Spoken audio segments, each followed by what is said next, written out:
俺は悪魔だぞ。それでも俺を愛せるわけないだろ。それでも好きなの。私は本気であなたを愛してる。だから必ず証明してみせる。The story opens on a tranquil seaside village under a clear blue sky. In a nearby rice paddy, a person is seen working diligently in the sun. A small, furry creature resembling a raccoon dog peeks out from the dense undergrowth.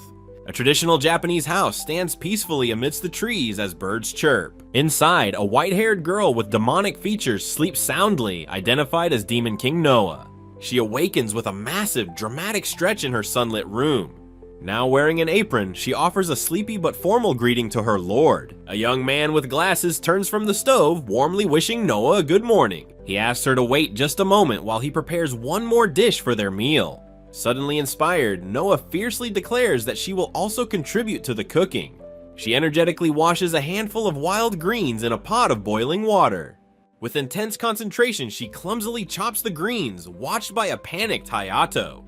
Hayato steps in, expertly adding a dressing to her roughly chopped vegetables. Their finished meal is served, and they both give thanks before beginning to eat. Hayato nervously takes the first tentative bite of the special side dish. He struggles to chew but insists it's edible, noting her lack of cooking skill. Noah watches him intently as they continue their meal in the quiet room. His eyes suddenly fly open as he makes the shocking declaration that they are married. His mind flashes to the idyllic countryside, finding the situation unbelievable. Noah, mid-bite, is equally stunned, questioning a marriage to the Demon King. Her thoughts drift back, recalling the recent events that led to this moment. The flashback begins several days prior, showing a patch of wild snakeberries. Hayato observes the berries, noting they are surprisingly ripe for early summer. He comments on their delicious appearance, despite them being a bit dusty. An idea strikes him to make jam for a project with his school class. He turns to head home, but is stopped by a strange cracking sound in the air. Puzzled by the noise, he looks around in confusion. The sky suddenly shatters like glass, and a bound girl plummets towards him. She lands in a heap and makes eye contact with the stunned Hayato. Hayato stares in utter bewilderment at the impossible sight before him. Noah quickly frees herself, annoyed that her pursuers have found her so soon. She notices the local human, and he nervously introduces himself as Yamada Hayato. With theatrical flair, she announces herself as the Demon King Noah Moa Alea. Hayato's mind reels, picturing a monstrous beast when he hears the title Demon King. He finds it hard to believe such a beautiful girl could be so terrifying. He recalls how she tore through space, realizing she is genuinely dangerous. As a teacher, his protective instincts kick in, and he resolves to defend his town.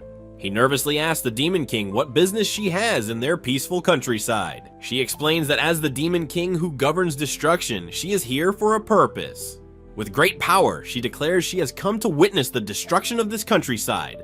Hayato panics, thinking she means to bring ruin and chaos upon them. He looks around at the quiet, desolate atmosphere of the area. His eyes land on an abandoned car being reclaimed by overgrown weeds.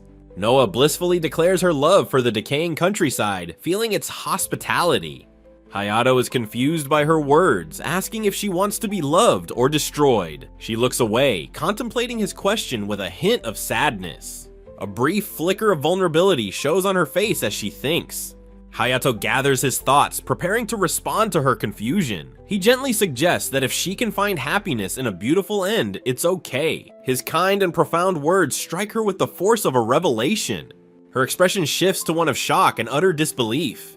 Her face flushes a deep red, her eyes swirling with incomprehensible emotions. She stammers, asking if his strange statement was meant to be creepy. Completely flustered, she admits she knows nothing about matters of romance. She thinks that while she wants him to see her end, a proposal is too much. Hayato is left completely baffled by her intense and unexpected reaction. Noah decides to accept what she perceives as his passionate plea of love. Hayato, still lost, wonders what exactly he did to cause this. The flashback ends, returning to the present day and their supposed marriage. Hayato reflects on his lonely country life before meeting her. Noah joyfully kicks her feet, declaring her good fortune was a complete windfall. Hayato's mind is still stuck on the terrifying implications of the title Demon King. He imagines a monstrous version of her about to devour him whole. His dark thoughts are interrupted by a sudden, startling realization. Noah panics, exclaiming that her favorite honey rice crackers are almost gone. She clutches the nearly empty bag in utter despair. Hayato calmly suggests they can have them for dessert after their meal. She recalls eating the crackers every day when she first arrived in this land. Hayato suggests they go to the candy shop after they finish eating. His mention of the Dagashiya fills him with a sense of purpose. They walk down a quiet road surrounded by dense, lush forest. A small farm vehicle makes its way along a dirt path in the distance. A majestic heron stands watchfully amidst a field of tall green grass. Noah is ecstatic about visiting a candy shop, calling it a form of hospitality. She believes the country is full of this wonderful rustic charm. She excitedly spots a building she believes is the candy shop. Hayato gently corrects her, pointing out that it's a coin-operated rice mill. Noah reflects on her own childlike innocence as a powerful demon king. Hayato worries about what married life with a demon king will truly entail. He looks over at her, still processing the unbelievable situation. He recalls his supposed proposal, which he never actually intended to make. His train of thought is broken when Noah suddenly and playfully grabs him. With a wide, energetic grin, she urges her lord to hurry up and go. He is charmed by her cute expression and decides to go along with it for now. A montage shows him being swept up in her chaotic pace for several days. As they walk, Hayato suddenly stops, a look of dawning realization on his face. They arrive at Fukuda Shoten, which Noah excitedly proclaims is the candy shop. Hayato, having finally regained his senses, prepares to set the record straight. Noah loudly praises the building's wonderfully rustic and dilapidated charm. He explains that it's a general store that sells sweets, not a specialty shop. Inside, the store is filled with various household goods on cluttered shelves. A freezer case holds a variety of ice cream treats for sale. Brooms and other cleaning supplies hang near shelves of snacks and food. Noah finds the slightly decaying atmosphere wonderful, and Hayato agrees. Hayato wistfully recalls that there used to be more shops like this in his youth. Noah holds a bag of her favorite honey crackers, listening thoughtfully. She agrees that such places seem to be steadily disappearing over time. An elderly shopkeeper with a kind, warm smile greets them from behind the counter. She notes that she hasn't seen Hayato in a while and asks if he's a local. In a gesture of small-town hospitality, she offers him a piece of her snack. An elderly shopkeeper and a young man, Hayato, share a pleasant exchange. Noah questions why Hayato, a local, is unfamiliar with the shopkeeper. The old woman turns her attention to Noah, asking who she is. With a wide-fanged grin, Noah suddenly declares she is Hayato's wife. The shopkeeper is delighted by the news, while Hayato panics at the claim. Hayato watches as Noah's triumphant expression begins to fade away. Her demeanor changes completely as she meekly asks where the Dagashi are. Noah's eyes light up with wonder at the chaotic, colorful candy corner. She asks which snack her husband ate, wanting to try the very same one. Hayato reminisces fondly, admitting he ate many different kinds as a child. His gaze is suddenly captured by something even more exciting than the sweets. He points out a lottery-style game for bouncy super balls, noting its appeal. Holding a prize, he explains it's a game of chance to win better ones. Hayato proudly boasts that he once won the second best prize from this game. A competitive fire ignites in Noah, who vows to win the top prize. With a powerful shout of destruction, she makes her dramatic selection. She pulls out the number 01 ticket, much to Hayato's surprise. Feeling smug, Noah believes she has just demonstrated her immense power. The shopkeeper reveals the number 1 prize was already mistakenly claimed. Hayato presents her with the consolation prize, a tiny, unimpressive bead. Noah stares at the pathetic prize with utter disdain as Hayato yawns. He finds the situation amusing, remarking that such things happen in the countryside. Suddenly, a strange, one-eyed demonic object emerges from the prize machine. Noah is shocked, realizing the legendary Mother Ball has actually appeared. As tentacles sprout, she warns him it's a demon's head, not a toy. The creature grows larger, which Noah notes is a fitting prize for a demon lord. Hayato clutches his head in despair, realizing the good vibe was a bad omen. He panics about the creature hatching and ruining his budding romance. His mind spirals, thinking of what Noah likes: destruction, ruin, and collapse. Noah tells him to calm the creature's anger, as it's not a real ball. He presents a nostalgic snack, explaining he ate it constantly in middle school. He admits that he ate so many variations that he eventually got sick of them. Declaring it the best for its value, he prepares to eat one himself. With intense concentration, he pops the crunchy snack into his mouth. He chews thoughtfully, savoring the flavor with a newfound appreciation. He proclaims that he's chasing a nostalgic taste, which Noah should appreciate. Moved to tears, Noah misinterprets this as a profound act of love for her. Hayato points out other prize-winning snacks, suggesting she try her luck again. Noah is shocked by the concept of a destruction desire prize on a cheap item. She vows to win the next prize, using her clairvoyance to make the mother ball vanish. As she focuses her power, a memory of a past event begins to surface. The memory is of Hayato, his face gentle yet filled with determination. She recalls wondering why he had been so kind to her back then. In the flashback, she was bound as he stood before a shattered sky. He had called her, the Demon Lord, beautiful in that decisive moment. He had then promised to deliver the entire countryside to her. She remembers feeling a powerful sense of envy at his grand words. Back in the present, Hayato declares his true desire is not just destruction. He reveals he wants the limited edition Extinction Animal card from the biscuits. Noah urges him to buy the entire stock, not leaving it to mere chance. He gathers the boxes and calls out to the shopkeeper to ring them up. As the elderly woman turns, she suddenly stumbles and collapses to the floor. Hayato rushes to her side in a panic, asking if she is okay. She reassures him, explaining that her back has been hurting her lately. With a weary look, she muses that it might finally be time to close the shop. Hayato is visibly concerned by her words, his expression becoming troubled. He cheerfully offers to handle her deliveries for the day to help her out. A transition panel indicates a shift in location and the passage of time. They are now walking down a quiet country road on their delivery route. Hayato struggles under the weight of a heavy box, panting with the effort. The shopkeeper apologizes for the trouble as Noah walks calmly alongside them. Despite the strain, Hayato insists that a task of this level is fine. He apologizes for making Noah come along, but she looks thoughtful. Noah offers her assistance, stating that helping people is a good thing to do. She turns to him, seriously asking if the shop is the town's lifeline. Hayato is taken aback by her sudden and unexpectedly profound question. Noah wonders if keeping it open is just delaying its decline for the children. She gets closer, asking if it's not more beautiful to let it fade naturally. She argues that the flow of decline cannot be stopped, and it's better that way.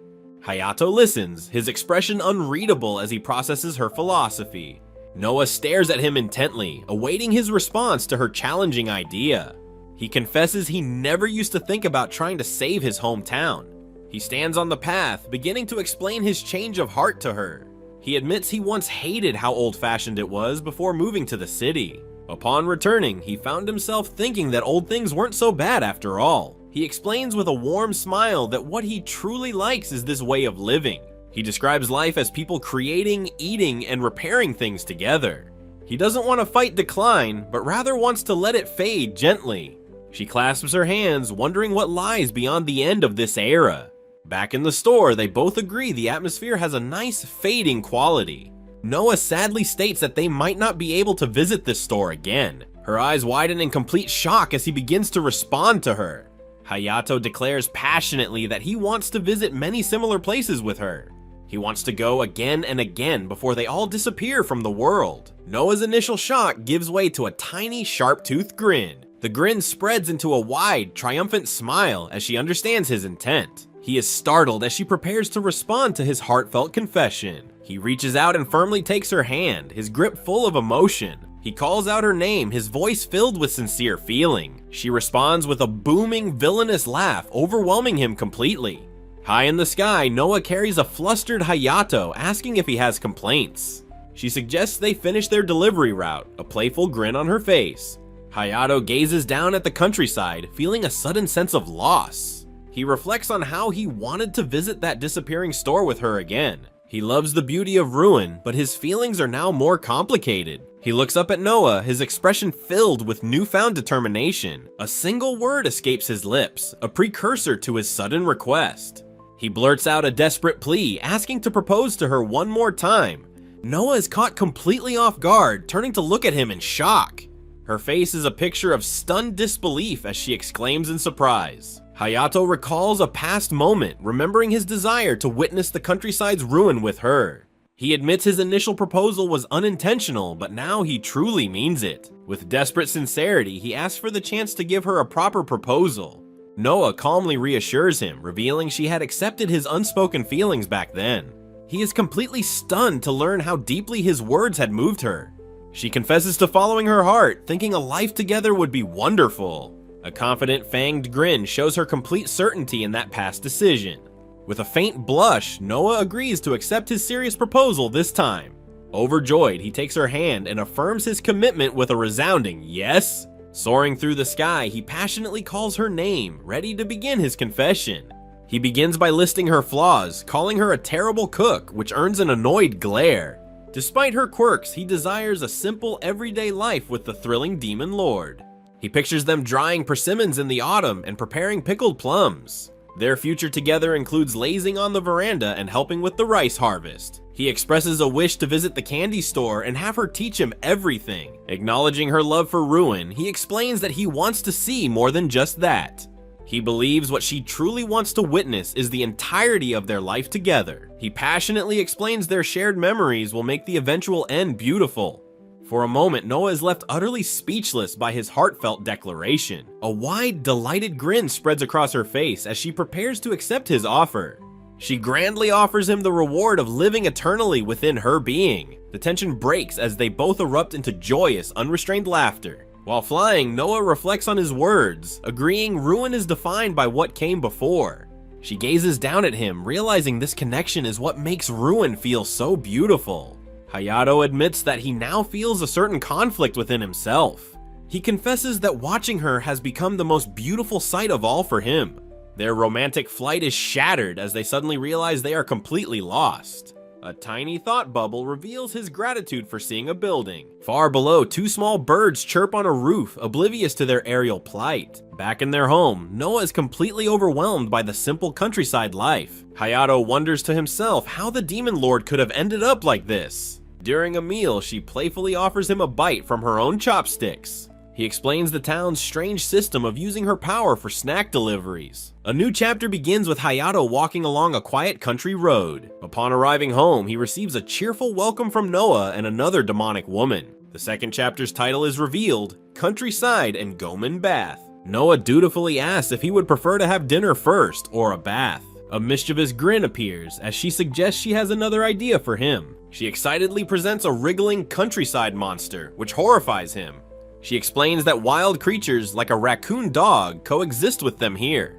To him, the strange ghost-like creature feels more like a curse. Noah proudly reveals a giant salamander, calling it a nice horribitarity. The strange monster and the salamander are presented as a collaboration. She is moved to tears by its charm, while he imagines a cat on a turtle. The two creatures stand together, ready for the next part of the day. After being healed by the monster, she cheerfully announces a bath is next. With a gleeful laugh, she leads him outside toward the bathing area. With a flourish, she unveils a massive, old-fashioned Gomen-style cauldron bath. She passionately praises its rustic charm and profound horribitarity.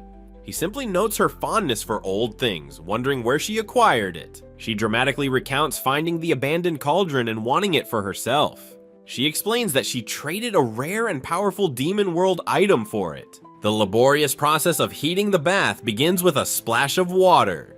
Water overflows and hisses as the fire underneath the cauldron roars to life. Noah watches the fire with serene satisfaction, calling it a beautiful final moment. Hayato notes the 5-hour wait is a mere instant in her long demonic lifespan. He checks the water temperature as she soaks contentedly in the steaming tub. He insists that she should have been the first one in after the long wait. While tending the fire, he reflects on how he's recently gotten used to kerosene. His hand carefully adds another piece of firewood to the roaring stove. Noah muses that the floating sensation in the deep tub feels completely natural. He agrees it's fine if she enjoys it, since she seems to love it so much. From the window, her expression sours at his casual tone. She defensively asks if he is implying it isn't a prime example of horribitarity. He becomes flustered, admitting it's a shock to hear his old things called ruined. After her bath, a blushing Noah appears happy and refreshed. He finds her adorable as she opens the fridge, likely for a post-bath treat. She considers the possibility of ice cream, but notes it could take a week to arrive. He resolves that tonight is the night he will finally use the bath after her. He admits that he has been too self-conscious and has been taking showers instead. Steeling his nerves, he decides to get in the bath without overthinking it. Just as he is about to enter, a hand suddenly grabs the back of his shirt. Noah observes that his stomach seems to have shrunk, a concerned look on her face. She firmly declares that he should eat his meal before taking his bath. She reveals a massive, elaborate horobaterity feast fit for a Heian-era aristocrat. She proudly presents a towering bowl of white rice, explaining it's from the house. Despite her reputation as a terrible cook, the food looks surprisingly delicious. He is deeply moved, realizing she must have worked incredibly hard just for him. With a happy blush, he prepares to take his first appreciative bite. He notes that the flavor is a significant improvement over her usual cooking. A simple, traditional Japanese meal is spread neatly across the low table. Sitting opposite each other, they press their hands together and give thanks. He takes a thoughtful bite of his miso soup, calmly savoring the flavor. Hayato continues to eat his meal, unaware of her intense focus on him. Across the table, Noah watches his reaction with a look of nervous anticipation. She thinks back on how she decided to learn to cook for him. With a pleased, gentle smile, she admits that cooking is a genuine challenge. He keeps eating his food, completely unfazed by her dramatic inner monologue. She imagines her more bombastic demon lord self, questioning the need for such tasks. After all, she could just command her minions to do everything for her. In a flashback, his hand clenches with a grim sense of determination. He recoils in shock from a memory of a past culinary disaster. A bowl of grotesque purple bubbling fruits is presented to him. Noah looks on with panic, admitting that it is her failure dish. With intense resolve, he bravely plunges his chopsticks into the mysterious food. She yells at him, frantically pleading with him to spit it out immediately. He forces it down, tears streaming from his eyes in a silent battle. With strained conviction, he manages to declare that the dish is delicious. Back in the present, he slumps over, confessing it was not delicious at all. Noah recalls her struggles with cleaning, aided by a small, dust-covered ghost. A hand adds a dark powder to a simmering bowl, a difficult challenge undertaken for another. He asks if she isn't happy about his efforts, but she looks back, not fully understanding. She erupts passionately, declaring her happiness in trying, even with her clumsiness. He earnestly explains that she does not have to force herself to act like a wife. He clarifies that her cherishing their life together is what truly makes him happy. Her expression softens, deeply touched by his sincere and heartfelt words. With a sly, fanged grin, she decides she must now plan the menu for tomorrow. He beams with pure happiness, seeing her return to her usual energetic self. He suggests that if she teaches him, perhaps he could try cooking for her too. Looking at the meal, he notes his simple cooking lacks her unique horobaterity charm. She playfully questions if his simple meal might also have its own form of horobaterity. He smiles, explaining that he cooks simply because he enjoys the process. He expresses that her living this life with him is a joy that should be savored. She looks down, softly agreeing with his sentiment about their shared time. A quiet moment of peaceful understanding passes between them at the dinner table. Resting her head on her arms, she thinks happily about their horobaterity-filled life. He agrees that if this is what it means for things to perish, it's perfectly fine. He reflects on how the demon lord he once loathed has come to feel this way. Heavy rain begins to fall, lashing against a large, isolated countryside house. At a window, he notes the sudden downpour that was not in the weather forecast. He muses on the local intuition for rain, which he lacks, before noticing someone outside. Noah appears suddenly, calling out his name with a wide smile, much to his surprise. A title page shows them waiting together at a rustic, rain-soaked bus stop. She explains she came to the school because she thought he might need an umbrella. He thanks her for her thoughtfulness, but is surprised to see she only brought one. His mind races with the romantic possibility of sharing an umbrella, a legendary scenario. Her hand grips the umbrella's handle as a strange, crackling energy gathers. With a dramatic flourish, she opens the umbrella, revealing its monstrous, demonic nature. He stares in utter shock at the crackling, leering artifact she now holds. Her black-nailed fingers clench tightly around the demonic umbrella's wooden handle. The umbrella pulses with a powerful, ominous energy as she holds it aloft. She proudly presents her demon tool 666, the flower umbrella of hell. Her face flushes with embarrassment when he rejects her demonic tool for his plain one. He frantically offers his own umbrella, suggesting she use the bigger demonic one. They ultimately exchange umbrellas and walk side by side in the pouring rain. He is deeply moved that she would go to such lengths just to bring him an umbrella. Overcome with emotion, he calls her kind and thoughtful gesture the King of Kings. Lost in his feelings, he says aloud that she should go back to the demon world for a bit. He sees her reaction and immediately realizes his words have been misunderstood. He stands alone in the dark, holding his umbrella, grappling with his mistake. He shouts in a panic, desperately trying to take back what he just said. He frantically clarifies he only meant for her to go and pick up her luggage. She denies thinking he wanted to kill her, equally flustered by the exchange. She explains she would only be going back to the demon world to get her things. He asks when she plans to go, and she reassures him that she will return immediately. A sly, teasing glint appears in her eyes as she asks if he likes being restrained. He is completely flustered, denying her accusation and calling her creepy. She explains that she can't help it, not since she herself was restrained. He is shocked by her revelation, questioning what she means by restrained. His mind flashes back to the moment she first appeared, bound and gagged. A memory shows her surrounded by shadowy figures in a magically sealed box. She boasts that while the seal was meant for 3 days, she broke free instantly. She touches her lips, blushing as she remembers the moment he kissed her. Her eyes flash with power as she claims she could break the seal in seconds. He reflects on his carelessness, fearing he might have lost her forever. He hunches over in the rain, overwhelmed by the weight of this realization. She remarks that the rain enhances the horribility, but he is still troubled. The rain pours down on the quiet, sprawling countryside fields and houses. A small Jizo statue sits peacefully in its shrine, washed by the steady rain. He looks at an old abandoned school, determined that it will not perish yet. She declares the rain-veiled world is hinting at the land's eventual demise. The overwhelming chorus of frogs from the rice paddies surrounds them. The sheer volume of the frog chorus seems to physically push them back. He complains that the countryside is supposed to be quiet, but the paddies are too noisy. A large Japanese wrinkled frog lets out a powerful, resonating croak. The sound of the frog seems to rain down on their umbrellas from all directions. Walking on a guardrail, he laments that the countryside isn't as quiet as he thought. He clarifies that it is a bit quieter around their house, being near the sea. She counters that even the city isn't truly quiet, with boat and wave sounds at night. A palpable sense of distance seems to exist between them under the umbrellas. She looks ahead, her expression thoughtful and perhaps a little distant. Her attention is suddenly caught by a large, beautiful bloom of hydrangeas. He stops and comments on the magnificent beauty of the hydrangea bushes. He notes their unique horribility, a beauty tied to their fleeting existence. A small snail perched on a leaf seems to listen in on their philosophical discussion.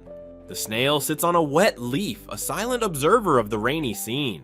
The snail appears to ask a question, and she muses about building a mobile castle there. She proudly proclaims her own countless demon castles embody this same horribility.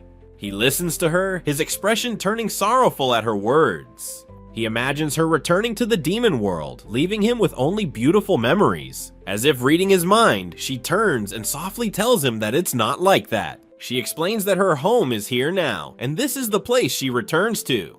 He is stunned into silence by her heartfelt and unexpected declaration. Turning her back, she vows to return to her husband even if he goes far away.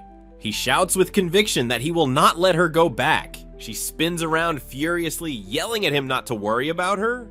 He asks which she means, and she insists she means neither of his propositions. She reasons that since they are a married couple, this is how it should be. He blushes, agreeing with her assessment of their complicated relationship. The wind and rain intensify, battering them as they stand together. His own umbrella suddenly snaps shut with a sharp, definitive sound. She glances over at his predicament, her expression unreadable. Soaked but resolute, he suggests they go home together under her umbrella.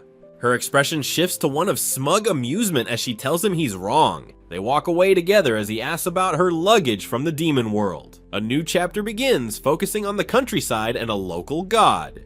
Their journey takes them to the entrance of a weathered old Shinto shrine. As they approach, her demonic senses are immediately alerted to a presence. She mutters about the damn evil spirits, sensing the shrine's supernatural energy. Her annoyance turns to wide-eyed shock as she beholds the main shrine building. Hayato looks around the shrine, noting he's never been here despite his frequent walks. Noah is overwhelmed, calling the place an extreme example of chaotic horribility. He explains his grandfather told him to report his marriage to the local god, the Ujigami. Hayato feels it's better to be on the side that is remembered by the gods. At the purification fountain, he begins the ritual by cleansing his hands with water. He then demonstrates the next step, which is rinsing one's mouth. Noa watches with curiosity, remarking on the interesting nature of the ceremony. Suddenly, she slams her hand on the basin, shouting for him to wait. A girl in a school uniform appears, authoritatively telling them to stop. Noa, now dressed as a shrine maiden, insists she is not one. With fangs bared, Noa furiously accuses Hayato of having an affair. The girl explains the water is undrinkable due to a recent quality inspection. She calls the shrine a strange place for a date, making Noa flinch. The girl notes that while the place is empty, a god is likely still present. Hayato rings the bell at the main shrine building to get the god's attention. He instructs Noa to copy his actions, and she agrees with focused determination. They both perform 2 deep bows in perfect synchronization before the offering box. Next, they clap their hands twice in unison, continuing the prayer ritual. Hayato brings his hands together, closing his eyes in silent prayer. As he prays, Noa looks over at him, a blush creeping onto her cheeks. They complete the ritual with a final single bow, their backs to the viewer. From the shrine's roof, a small voice wonders if their prayer reached the Ujigami. Hayato feels a sudden connection to the land and whispers Noa's name.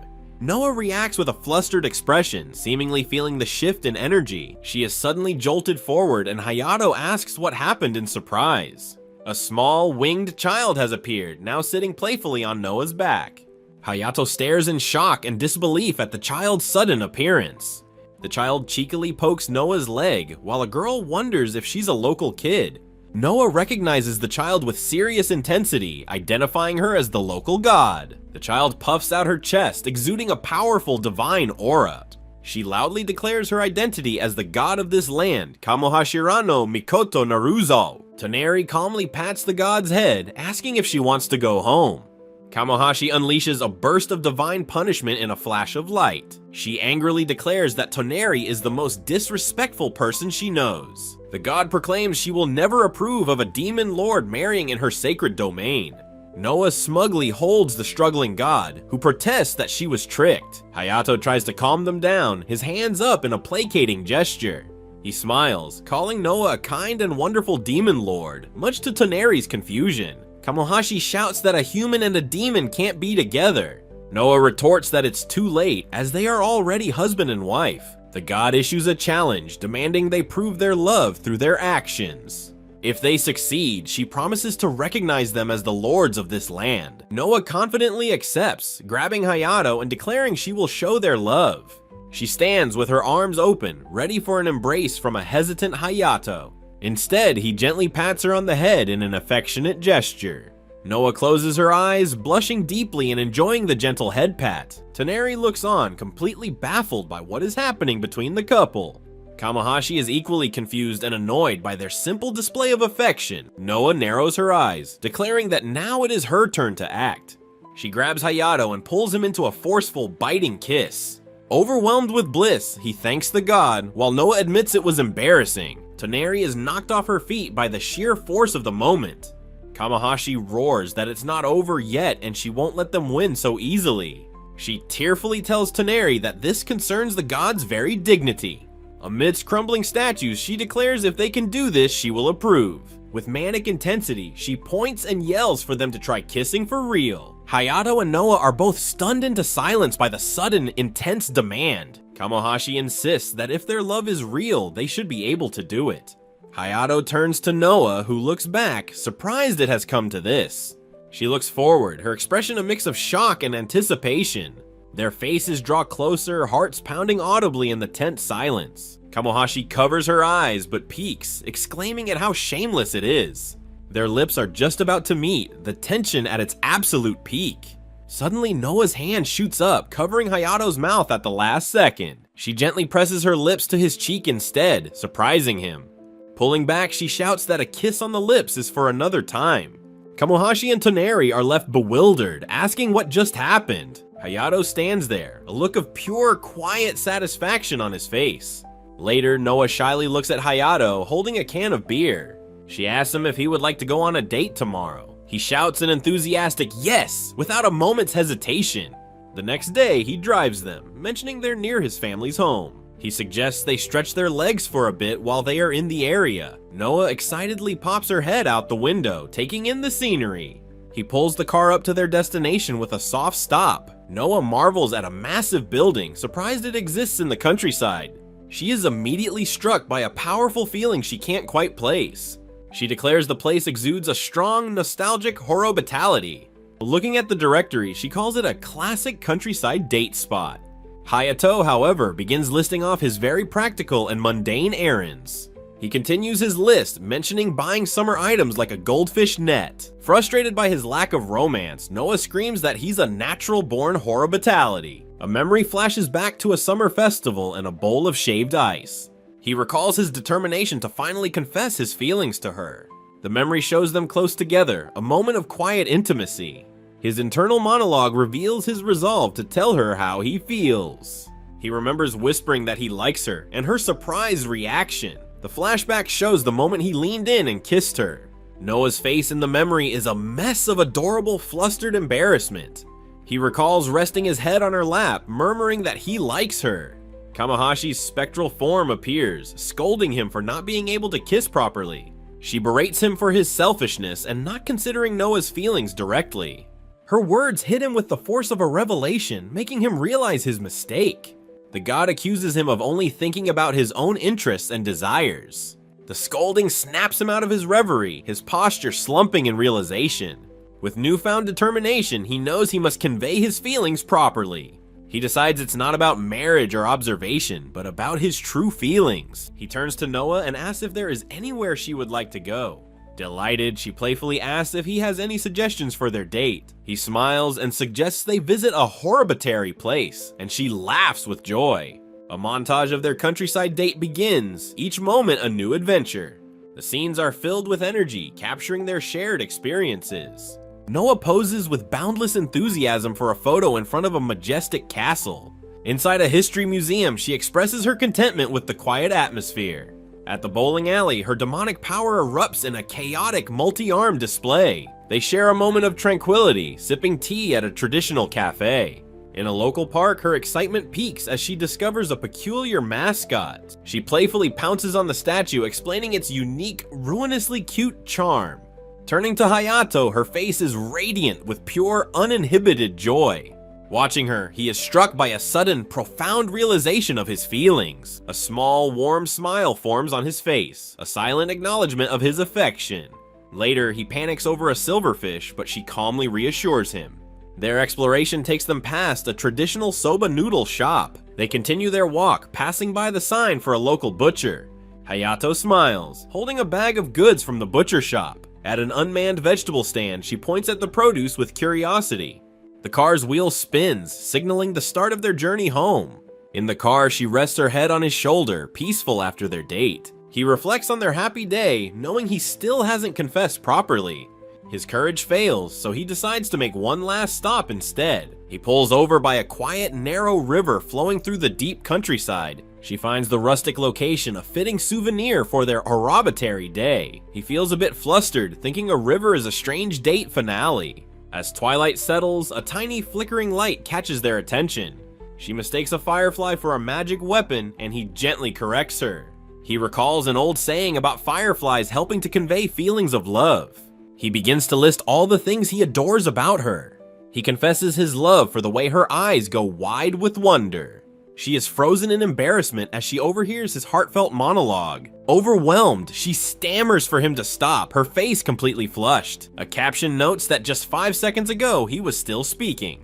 He claps his hands over his face, mortified at having said his thoughts aloud. Noah becomes contemplative, recalling a past rejection she didn't understand. She questions if this comfortable, hospitality feeling she has with him is love. Hayato watches her patiently, his expression serious and understanding. Her confusion mounts as she struggles to define her new emotions. She asks how to categorize her feelings of love versus hospitality. She questions if humans really get married just because they like someone. She admits she doesn't understand any of these complex human emotions. She confesses that even after their date, her feelings remain unclear. He feels a pang of familiarity with her uncertainty about love. She admits his words of affection stir an irrepressible happiness within her. Lying on the riverbank, her spade-tipped tail twitches as she trails off. He watches her patiently, waiting for her to find her words. Her eyes show a dawning realization as she sits up with newfound clarity. With a confident smile, she boldly declares that she likes him too. He takes her hand, confirming that he likes her too, absolutely. His heart pounds in his chest as he leans in close to her. The sound of their heartbeats fills the air as their faces draw near. He breaks through her barrier and kisses her decisively. The emotional toll of the day hits him, and he collapses, utterly spent. A new chapter begins in a rustic, overgrown corner of the countryside. A cicada's loud chirping signals the height of a sweltering summer. A simple but idyllic breakfast of toast and jam is laid out. Hayato suggests they should do something that feels summer-like. Noah enthusiastically agrees while taking a large bite of her toast. He explains the human tradition of summer vacation and picture diaries. She is captivated, wanting to experience such a horribitary thing. He clarifies they'll be hosting, so they must create their own summer fun. Their first activity is to enjoy the vibrant home vegetable garden. Her hand with black nails plucks a ripe tomato from the vine. He imagines them eating fresh vegetables from their garden every day. She agrees it feels very summer-like, reminiscent of a grandmother's field. She is impressed by the powerful life force of the growing plants. Hayato points out the various vegetables they are cultivating. She struggles to pull a large daikon radish from the earth. Realizing she's not suited for harvesting, he suggests a different task. A close-up on the spigot hints at her impending mischievous idea. She gleefully unleashes a powerful jet of water directly at him. He laughs, trying to regain control of the hose from her playful grasp. She douses him again, her face radiant with pure, uninhibited laughter. He freezes, realizing her thin white clothes have become transparent. She looks down, innocently asking why he is staring at her like that. Later on the veranda, he lights a traditional green mosquito coil. She questions the morality of exterminating insects without responsibility. He dismisses her concerns and offers to bring out that thing. She watches as he moves to slide open a shoji screen door.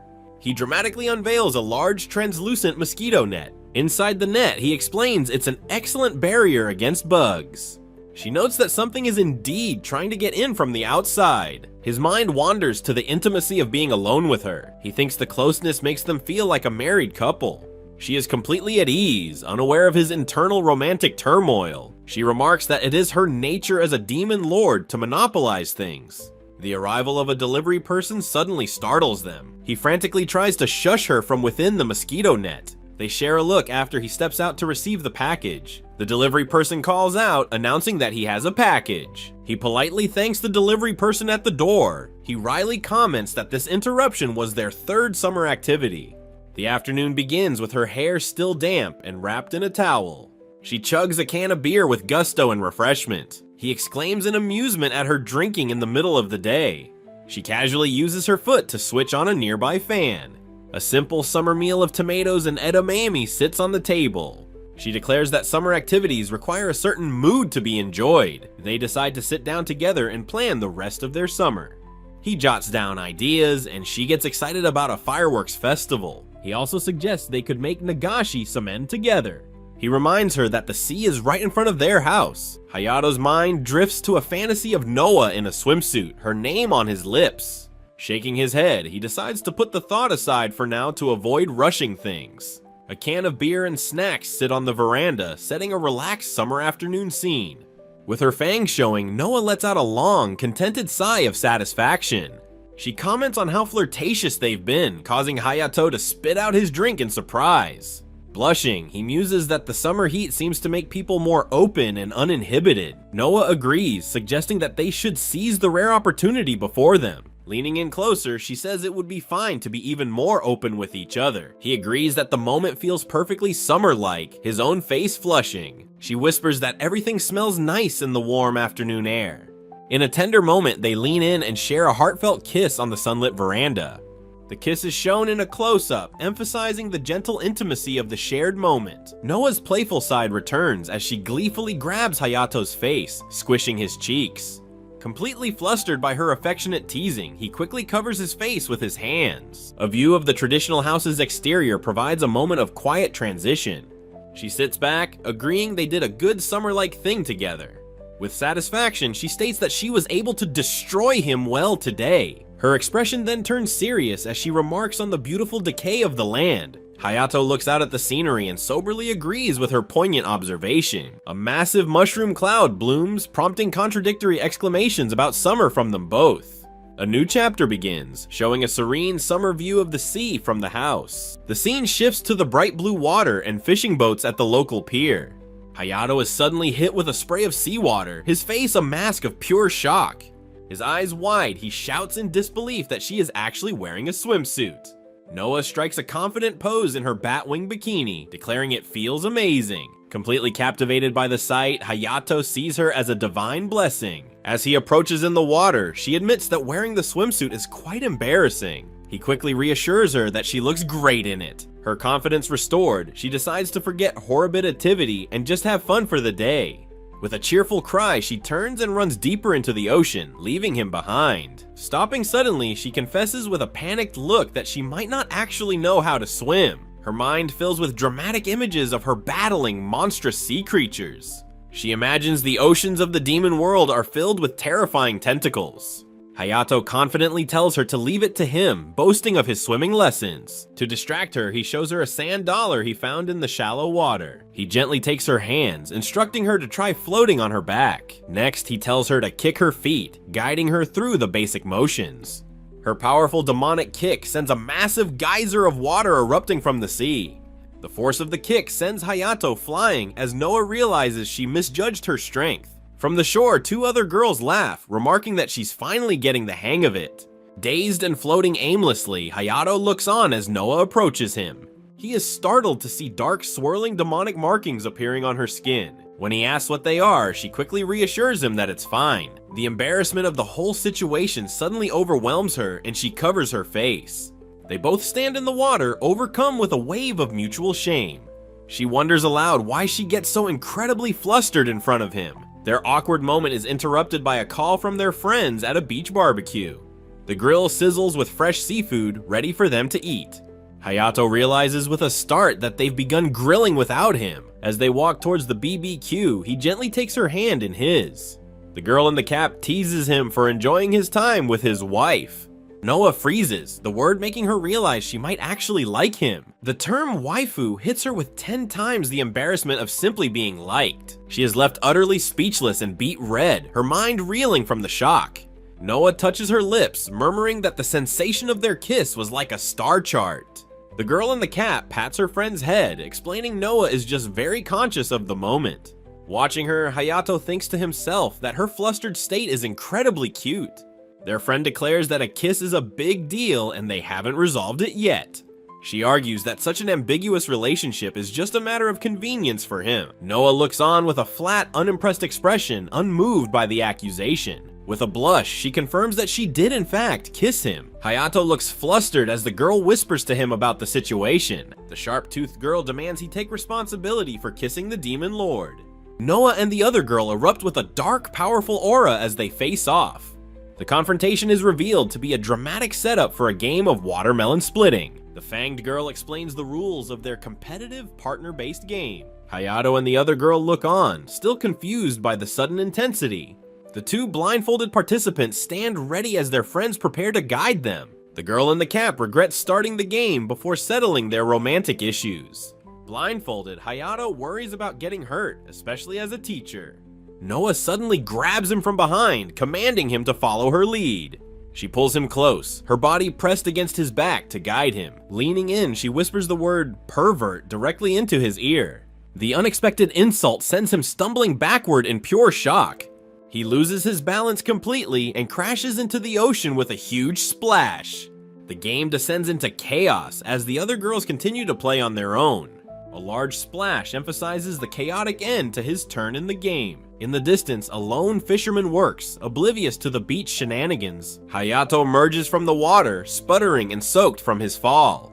Noah calls out to him, now playfully wearing his glasses on her own face. She sits on top of him, declaring the glasses are now the Demon Lord's water-repellent pair. Lying on the sand, he apologizes profusely for the chaotic turn of events. He admits that her dominant actions were a little embarrassing for him. Noah shouts that she's the one who's truly embarrassed by the whole situation. She confesses that ever since their kiss, her heart races whenever he is near. She clenches her fists, the memory of the moment still affecting her deeply. Leaning close, she admits she feels much better when she's the one taking the initiative. He agrees, saying he also prefers it when she's the one in control. She makes a playful peace sign, a new unspoken understanding reached between them. The word pervert is spoken again, this time affectionately with a heart. Their friends observe the blatant flirting while enjoying slices of watermelon. The scene shifts to a later time, a look of deep torment on Noah's face. A new chapter begins with Noah huddled in a corner looking utterly dejected. Hayato looks on, concerned by her sudden and dramatic change in mood. She mutters to herself about a simple-minded doll, confusing him further. The memory of whatever happened clearly continues to haunt her as she trembles. An old man arrives and cheerfully feeds Hayato a piece of food with chopsticks. Hayato is ecstatic, declaring the food is 10,000 times more delicious than usual. The old man suddenly yells at Hayato, calling him the fallen demon lord. Noah points in shock, realizing the old man is the demon lord he was referring to. A demon girl named Noah reacts with wide-eyed shock, processing a sudden thought. Her expression shifts to comic fury as she considers the idea of being a simple-minded demon lord. The scene briefly cuts to a quiet vertical view of a traditional sliding door.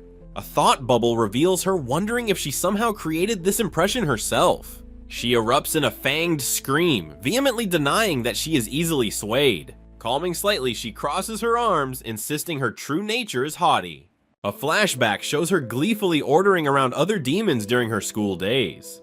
Noah questions Hayato as he prepares to leave, asking where he is headed. He explains his summer vacation duties, needing to check on students at the school. As he speaks, he is comically struck by a watermelon thrown his way. With a determined pout, Noah insists that she will be going with him. The shot focuses on the sun-drenched, weathered gable of the old-school building. A lush trellis covered in vines and hanging gourds stands in the schoolyard. Hayato and Noah stand in the heat, fanning themselves near the vibrant plants. She curiously asks about the gourds, and he identifies them as loofah. Holding a bottle of loofah lotion, she playfully suggests they could use it in the bath. She grabs him, declaring with a laugh that it's too early for them to bathe together. Her expression is sly and teasing as she contemplates the idea. She muses about waiting 200 or 300 years, leaving Hayato baffled. Inside a coop, two large white chickens rest peacefully in the straw. Noah points excitedly at the birds, her curiosity piqued. She happily imagines the chickens being prepared for a delicious meal. Hayato points out the strong white rooster, explaining the children named it. His attention then shifts to a small, fluffy white chick pecking at the ground. A dreadful realization dawns on Noah as she asks about the chick's name. She explodes in horror, convinced the chick's name, Koroi, is a direct mockery. Hayato frantically tries to explain the name's innocent origin, but she is unconvinced. They stand in a moment of awkward silence, the misunderstanding hanging between them. Noah blushes, flustered and embarrassed despite his attempts to reassure her. Ji-chan's eye is shown in a close-up, having noticed something in the distance. The sound of his scooter starting up breaks the quiet afternoon. He drives up to the couple as they walk down a country road. Hayato shows Noah the carton of fresh eggs they received as a gift. The old man calls out, thinking he has spotted his relative. He drives closer, and both Hayato and Noah turn to greet him. He cheerfully comments on the two of them being on a date during work. He realizes the person he saw is not his grandchild after all. His expression turns sharp and serious as he confirms the person is gone. The group stands in an awkward moment, with the old man seeming annoyed. Noah offers to extend his life with her demonic blood, startling Hayato. Ji-chan simply hands the eggs to Hayato, wishing him good health. He bids them farewell, telling them to be careful as he drives away. He passes them on his scooter near a sign for a local temple. The scooter continues down the road, leaving the couple behind. A close-up reveals his knowing, slightly ominous expression as he looks back. His scooter becomes a small shape, disappearing into the cloudy sky. Back at home, the sound of sliding doors echoes through the quiet house. Noah is sprawled on the floor, completely drained from the day's emotional events. Hayato notes her lack of energy, deducing her pride has been deeply wounded. He has a fierce realization, deciding he must do something to restore her spirits. He reflects that a demon lord's pride is essential to their power. A small chibi Noah affirms this, claiming she is the type to destroy worlds. With a surge of energy, he resolves to praise her 100 times. He leans over her prone form, ready to begin his campaign of compliments. An old man, Ji-chan, arrives at their door, greeting them warmly. He holds up a cloth bag, explaining he brought a gift from his walk. Noah snacks on something, intrigued by this rustic cultural exchange. Ji-chan observes that Noah seems to be lacking her usual spirit. He stands outside, gazing at the overcast dawn sky, deep in thought. Hayato, now wearing an apron, stands ready to cook a special meal for Noah. He has a moment of realization about how to cheer her up. He presents a pot of 20-year-old miso made by his grandmother. He asks Noah to buy rice, explaining it's an old family tradition. With firm resolve, he prepares to cook a comforting, nostalgic dish.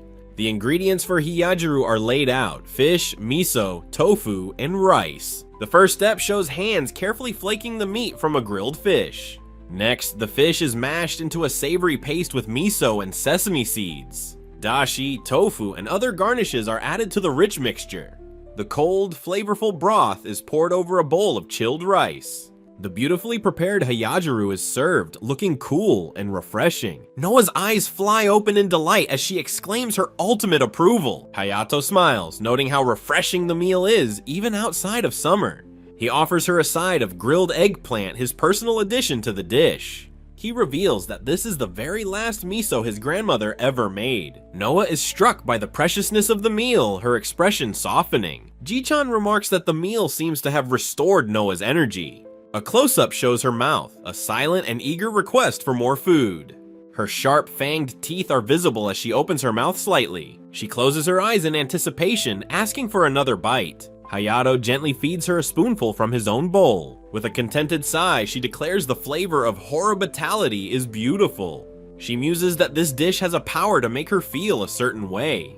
Hayato agrees that the nostalgic feeling is an unavoidable part of the taste. A memory of his grandmother appears, connecting her love to the flavor. Hayato bursts in, triumphantly hoisting a huge stalk of bamboo. Noah, caught mid-snack, looks up at him in surprise. She realizes with dawning excitement their plan to make nagashi somen. A title page shows Noah with a small toy introducing the new chapter. Her spade-tipped tail twitches with excitement for their summer project. Hayato excitedly presents his handwritten things to do in summer list. He passionately declares they'll enjoy summer to feel beautiful horribility. Split bamboo stalks and tools are laid out on the ground, ready for construction. He asks Noah to help him by tying the bamboo pieces together. She salutes with a confident, fanged grin, accepting the task. Her hands, with black painted nails, begin to awkwardly tie the rope. She struggles with the knot, her movements clumsy and ineffective. The attempt ends in a chaotic failure, the rope and bamboo a mess. She overthinks the task, lost in a sea of complex equations. Hayato gently offers to teach her, seeing her continued struggle. She gets a small cut on her finger, and he rushes to her side in concern. Hayato cries out in pain, clutching his thumb after a mishap with a hammer. With puffed cheeks and closed eyes, Noah prepares a surprising remedy for his injury. She unexpectedly takes his injured thumb in her mouth, licking the wound as he gasps. Miraculously healed, his thumb sparkles, leaving him baffled and her looking incredibly smug. She boasts about the potent effects of a demon lord's saliva, even for reattaching heads. A slightly embarrassed Hayato thanks her, and she promises not to use it on herself. She then attempts to heal his uninjured hand, much to his immediate alarm. Grabbing the hammer, she intends to injure him again, causing him to cry out in terror.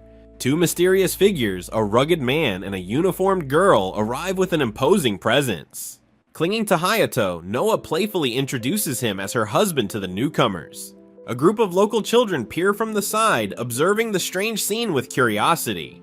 The children marvel at the girl's appearance, wondering if she is a foreigner. The uniformed girl offers a small, polite gift as a gesture of thanks. Unimpressed, Noah rejects the gift, clearly wanting something more practical instead. A local boy points out that several members of their project group are absent. Hayato cheerfully explains their plan to build a bamboo slide for flowing noodles. The boy angrily insists they can't proceed without the people who helped make it. A tense moment passes between Hayato and Noah amidst the brewing conflict. The detailed work of constructing the bamboo slide is shown in a close-up. The uniformed girl asks Noah where she comes from. Noah states it's the demon world. Misunderstanding, the girl asks if the demon world is a city, which Noah denies. Hayato's fantastical description of the demon world sends Noah into a silent panic. The uniformed girl is shocked, realizing the demon world is nothing like she imagined. Hayato frames the situation as a wonderful learning opportunity for his students. The girl asks Noah if she has anything to contribute to their current project. Flustered, Noah struggles to find an answer, feeling pressured to prove her worth. Her eyes widen with a sudden fierce determination as an idea forms. The kids declare that the bamboo's dignity is ruined and they should stop playing. The children agree that since it can't be used properly, they should just break it. Hayato turns to Noah, contemplating the idea of destroying their work to start over. In a burst of power, Noah shatters the entire bamboo structure with a single kick. The children stare in complete awe, amazed by her superhuman speed and strength. Overjoyed, Hayato embraces a blushing Noah, cheering enthusiastically for her success. Noah has a profound realization that destruction is simply one part of creation. He agrees with her, suggesting that maybe this is what she wanted all along. The children look on, completely shocked by the unexpected turn of events. The kids scold him for his poor teaching methods and threaten to go home. Hayato calmly invites everyone to stay and eat together before they leave. He smiles warmly, thinking about the flowing noodles they all made together. A close-up shows the prepared sumen noodles and dipping sauce ready for the meal. Everyone joyfully gathers around the new slide, happily catching and eating the noodles. One of the girls spots red-colored noodles flowing her way down the bamboo. Noah cheekily remarks that a blood-red color is perfectly fitting for a demon lord. Hayato looks on with a gentle smile as the children enjoy themselves. The sky is filled with soft clouds, marking a moment of quiet peace. The children happily eat and play around the completed bamboo structure. He reflects on the day, admitting that he was taught a lesson by the children. A wistful look crosses his face as he notes how few children there are now. Noah leans in close to a flustered Hayato, suggesting they do more than just make things. She playfully spanks him while telling him not to joke about such things. Looking demure, she muses that this beautiful countryside is an unsuitable stage for her. His eyes widen as he has a sudden, important realization about their situation. He remembers the moment just before he received a proposal to live together. Blushing, Noah considers how their relationship would naturally lead to them living together. She immediately panics over her own thoughts, flustered by the implication. The children depart from a gathering, saying their goodbyes as they leave. A two-car train makes its way down a single track through the countryside. Inside, a young woman with a camera confirms her expectations about the rural scenery.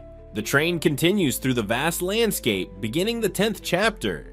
Noah looks intensely annoyed, her brow furrowed at the incessant sound of cicadas. The train clatters to a halt at a quaint, weathered station named Tai Station. The deserted platform and old ticket window evoke a sleepy, midsummer atmosphere. Noah breaks the quiet with a theatrical stretch, bellowing her signature phrase. Her dramatic exclamation continues, her voice echoing through the quiet station. Inside, Hayato notes the bleak but nostalgic atmosphere of the station.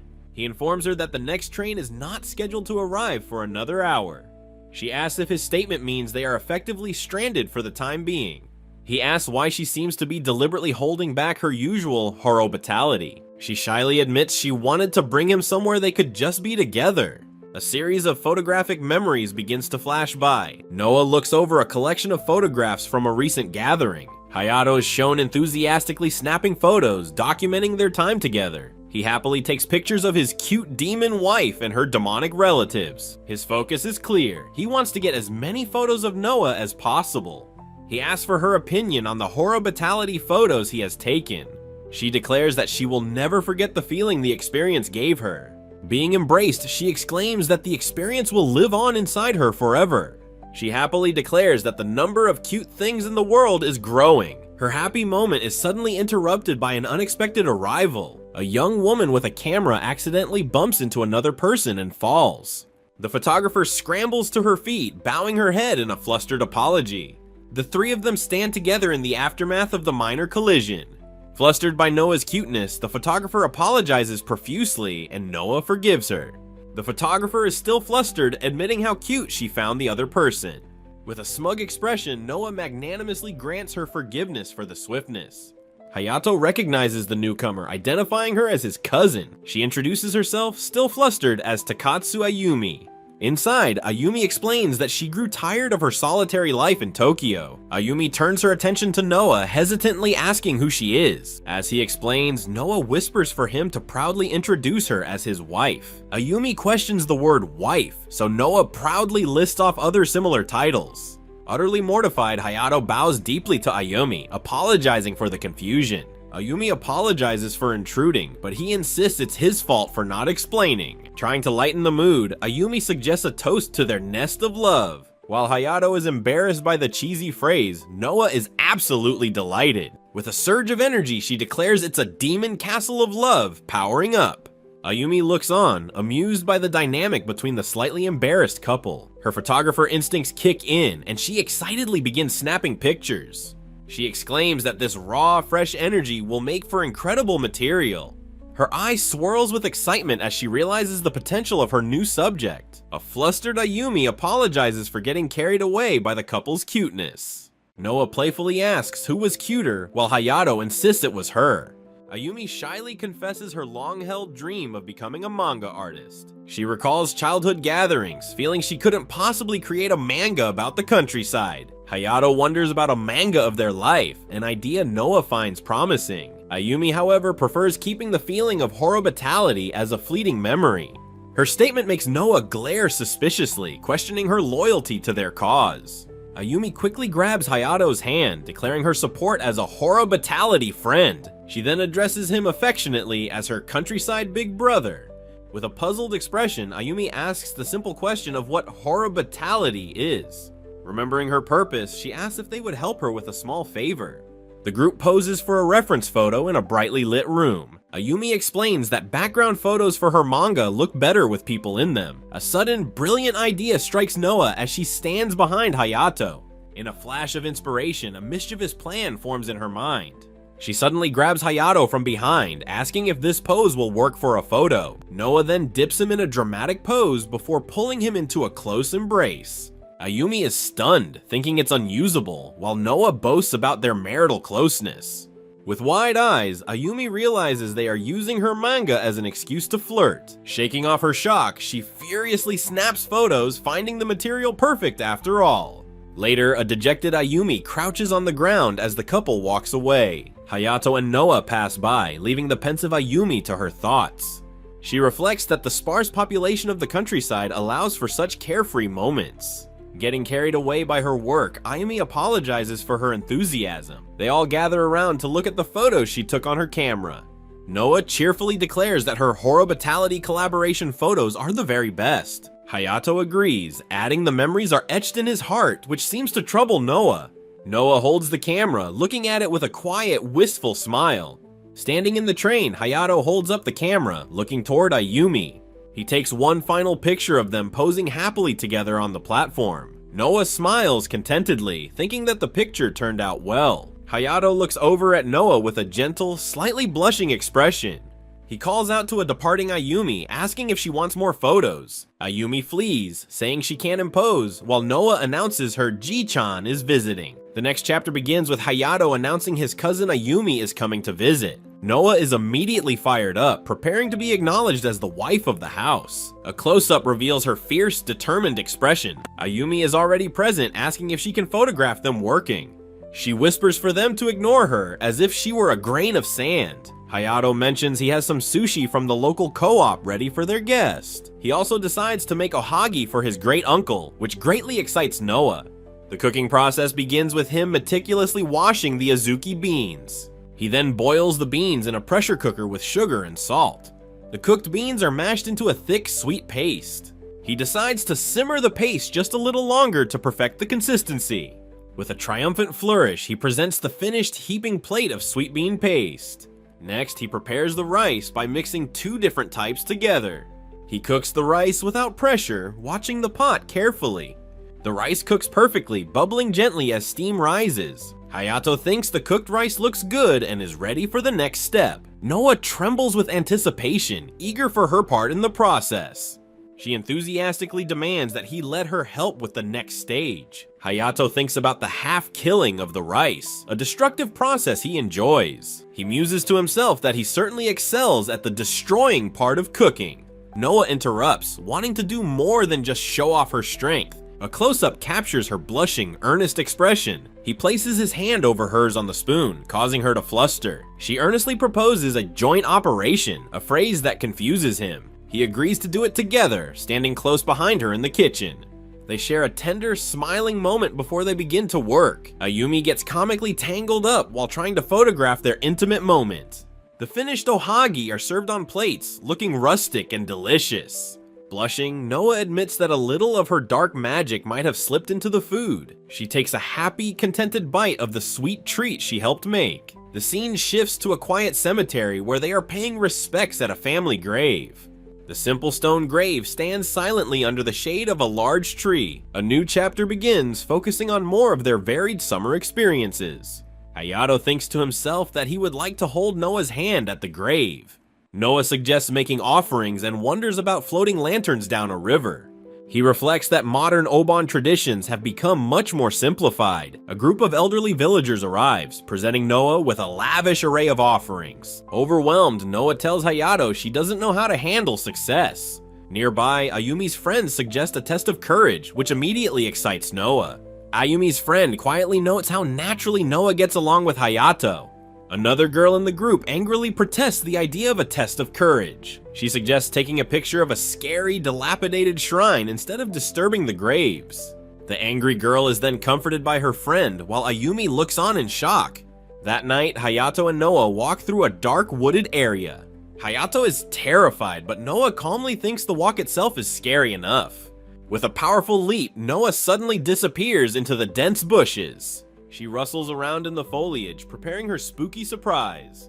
Hayato calls out her name in alarm, peering into the dark undergrowth. Her sudden disappearance startles him completely. She bursts out, dressed as a mummy, letting out a booming, villainous laugh. Her dramatic entrance ends with her tripping and falling to the ground. Hayato rushes to her side, his fear replaced with concern as he asks if she's alright. He sighs in exasperation at her predictable clumsiness. Gently patting her head, he tells her plainly that she isn't scary. His simple, kind gesture immediately silences her protests and makes her blush. From a distance, Ayumi's friends watch the tender moment in disbelief. One of them wonders how he could possibly find that ridiculous cosplay endearing. Noah looks away, completely flustered by their interaction. A deep blush spreads across her face, her sharp fangs showing. She admits she honestly thought he would find her cute in the costume. Hayato quietly agrees with her assessment. A new chapter begins on a sunny day at a coastal pier. Hayato and another person are busy hauling in a large fishing net. He worries about Noah getting a sunburn in the intense summer heat. She reassures him that her body has different specifications than a human's. His persistent worry flusters her as a lone crow flies overhead. With a sultry look, the demonic girl teases her flustered companion about her tan lines. From the water, they haul up their fishing net, revealing an impressively large octopus. Holding their catch, Noah contemplates whether to make sashimi or takoyaki for dinner. He cheerfully suggests she should tenderize the octopus by beating it with a daikon radish. His bizarre advice shocks her, as she believes it's some kind of strange bridal ordeal. Later, during an evening walk, the young man stops, noticing something on the path. He sees a stag beetle has landed on Noah's shoulder, a coincidence she notes. The title page announces a new chapter focusing on their summer in the countryside. She recounts her day of chores and playing with children at a local candy store. Walking through tall grass, they express their contentment with the fulfilling day. A close-up reveals his ear as she speaks closely behind him on their walk. Her hand suddenly grips the back of his shirt with surprising playful force. With a cheerful cry, she leaps onto his back, startling him completely. She playfully insists she's tired and demands he give her a piggyback ride home. In a quiet moment, she rests her head contentedly against his neck. A blush appears on his face as he carries her through the twilight. The scene becomes a beautiful vista of him carrying her down the country road. He looks up at the sky and sincerely thanks her for spending these days with him. In response, she snuggles closer, tightening her embrace with a contented sigh. A new chapter begins with Noah standing beautifully amidst a field of tall sunflowers.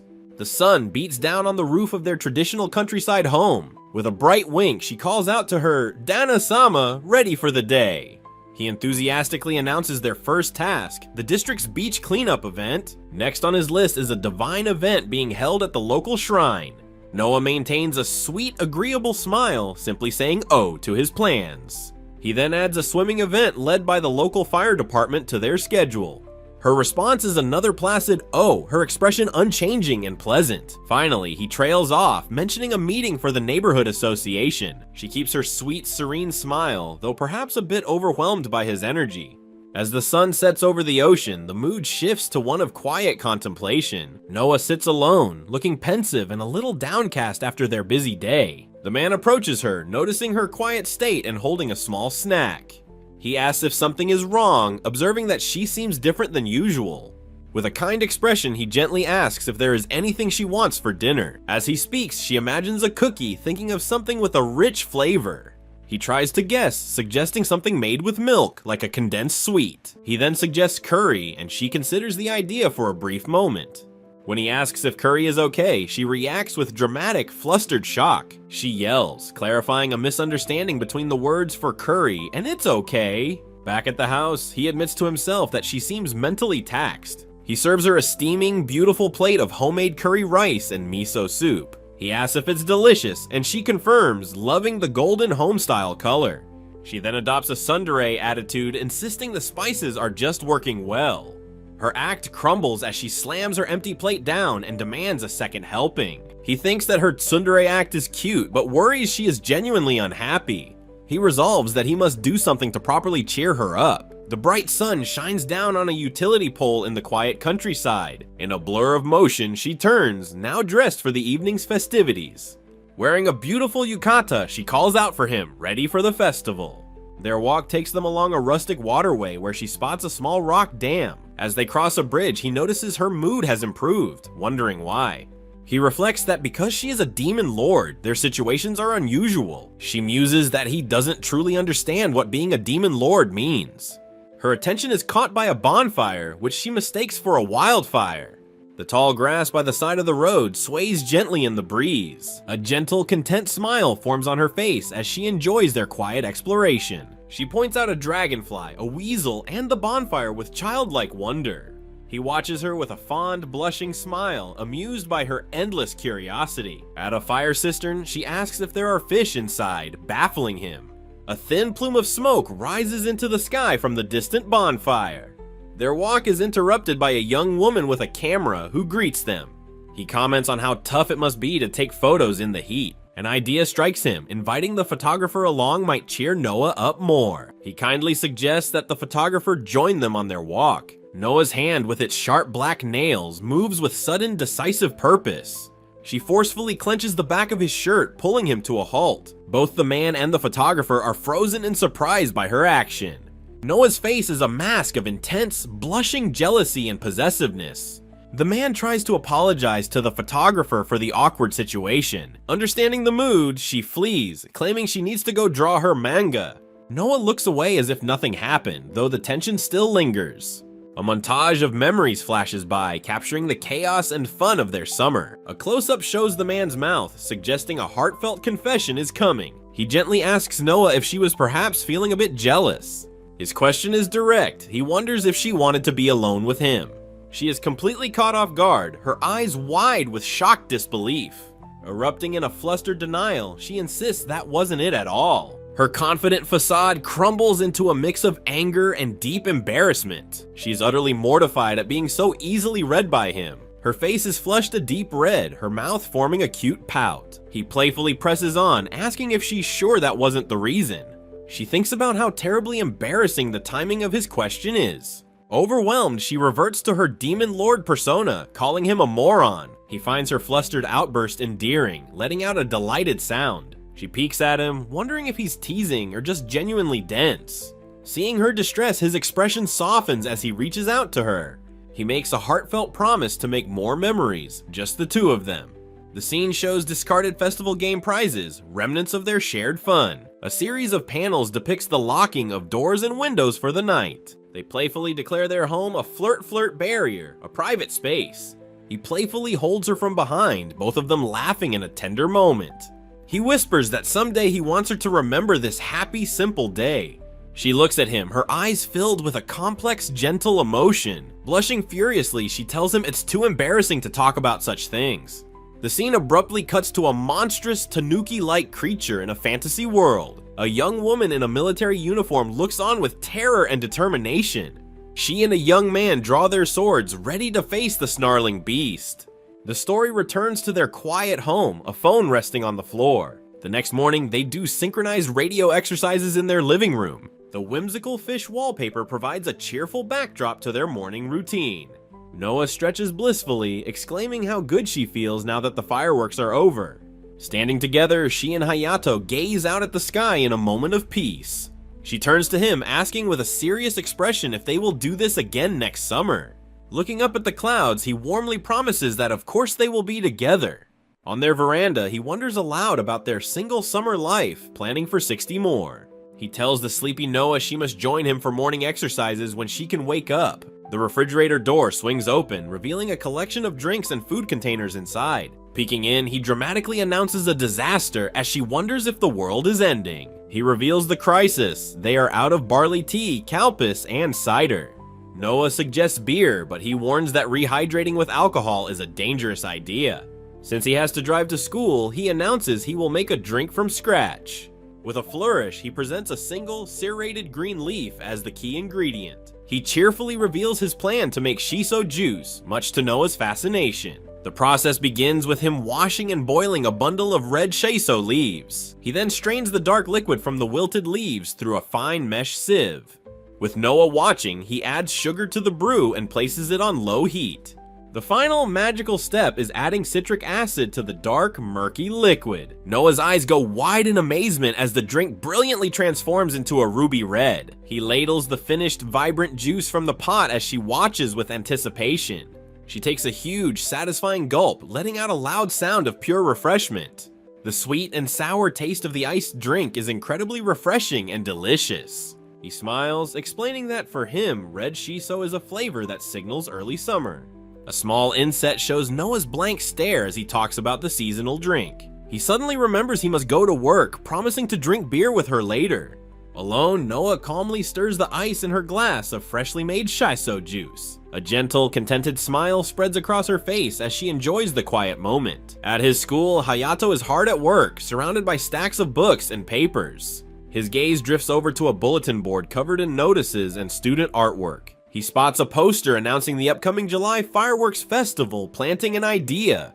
Later, returning home with a small bag, he hopes Noah will like his gift. He stops dead, surprised by the sight of Noah waiting for him in the garden. From her pointed ear, a small sound of acknowledgement escapes as she notices him. She greets him with a radiant smile, welcoming her master home in a beautiful white dress. He is so stunned by her appearance that he drops the pinwheel he was holding. Utterly captivated, he exclaims that she looks absolutely stunning in her white dress. He asks why she suddenly decided to dress up so elegantly for his return. Blushing, she explains that he once said he liked white, so she wore it for him. Overcome with emotion, he is struck by her thoughtful and touching gesture. He sees her as a gentle summer fairy, a magical vision in the garden. His gaze then falls upon a plastic shopping bag nestled in her flower basket.